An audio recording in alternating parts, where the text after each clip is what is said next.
It's Monday, the 3rd of August. This is the news in 60 seconds.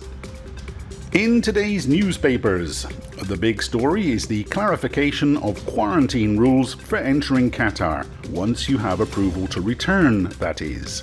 For those travelling from low-risk countries with a valid negative test certificate, you can self-quarantine at home. If you don't have a valid test certificate, then you must be tested on arrival at the airport. In either case, you must take a pledge to follow the home quarantine rules and agree to be tested at the end of 1 week. For those travelling from countries not on the low-risk list, if you possess a valid negative test certificate, you can also make a pledge and self-quarantine for 7 days at home. For those without a certificate, you will need to spend 7 days at your own expense in a quarantine hotel. And if you test negative at the end of the 7 days, you can then self-quarantine for a further 7 days at home. Test positive, and you're off to an isolation facility.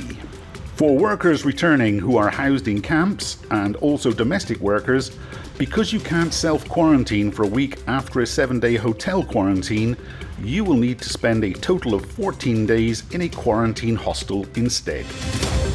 50,000 benefit from Qatar's Eid initiative. The Our Eid is One Initiative 2 was set up to help the expatriate community living in Qatar celebrate Eid in their own homes. 50,000 residents from 17 nationalities benefited from 25,000 food coupons, which included necessary food materials for Eid.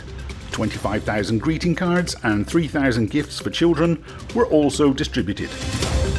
Now here's a quick COVID update. Yesterday, new infections dropped below 200 at just 196 new daily cases. Compare that with 2,355 new daily cases back on May 30th. Active cases have decreased by 8 people, bringing the active cases to 3,151 in the last 24-hour period. The 7-day average of new infections is currently 6.28 of those tested. That's all for today. Please take care, and I'll see you tomorrow.